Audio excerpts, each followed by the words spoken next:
Hi, Jeff Munn, Creating Extraordinary Futures. Today, I want to go a little bit deeper into the idea that each of us has three jobs, and two of them really get in the way.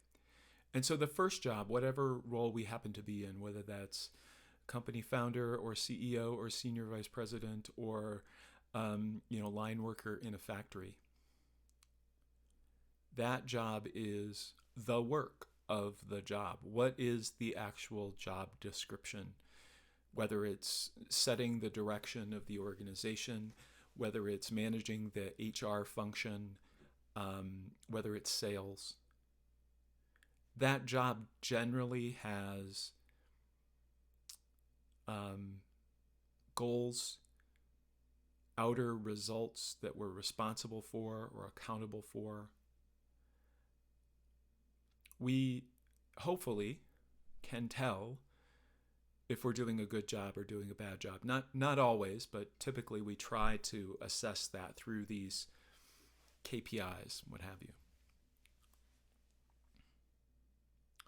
But there's two other jobs that we take on, and a lot of times we're unconscious of taking them on, but it can be really valuable to see that we have taken them on.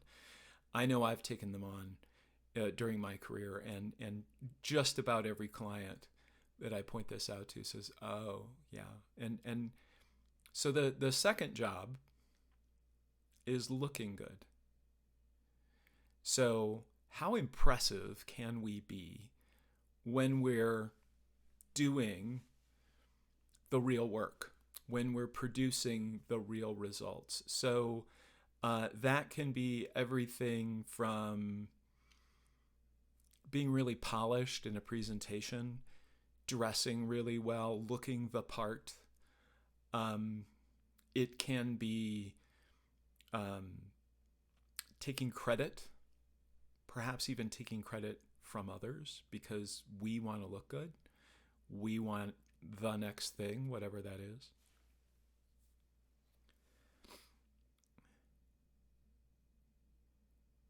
And as you think about that looking good part, you can see, I mean, the last thing I said, the idea of taking credit for someone else's work, that's not going to work out well in the long run.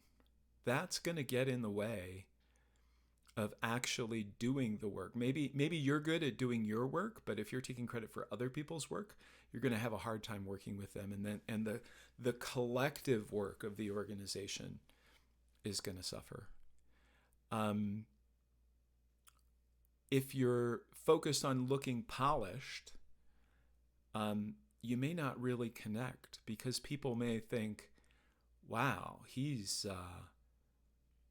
there's this kind of veneer that I can't quite get past. I'm not sure he's ever made a mistake. I'm not sure I could tell him about the mistake that I made. So that job, looking good,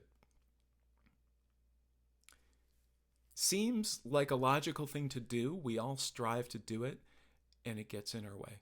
We shoot ourselves in the foot trying to look good. The second unseen job is feeling good. And what I mean by that is feeling competent, feeling like we're in control, not feeling stupid, not feeling like we've messed up. And of course you want to feel like you're good at your job, and that can be helpful.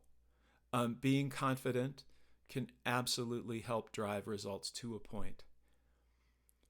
But if you always need to feel confident, you're never going to take on new things. You're never going to want to learn something, because at the beginning of learning something, you're going to feel like an idiot. You're certainly not going to look good, to go back to the other job.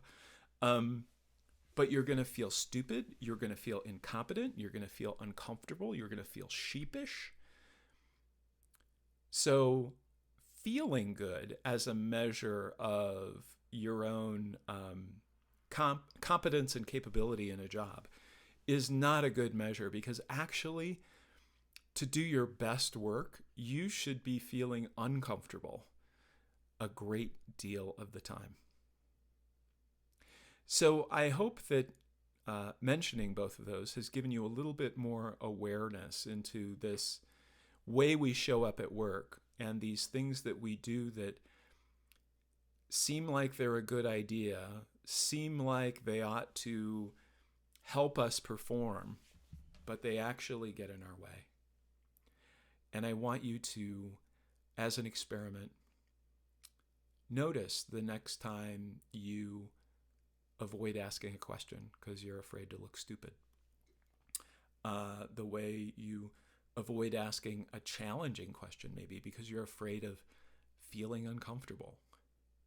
The way you potentially avoid answering a question because you want to make sure you look good. And notice how all of that gets in the way of doing the work. So have fun playing with that. I would love to hear about what you're learning from that. Feel free to reach out to me anytime. I'd love to have a conversation. And I'll see you next time.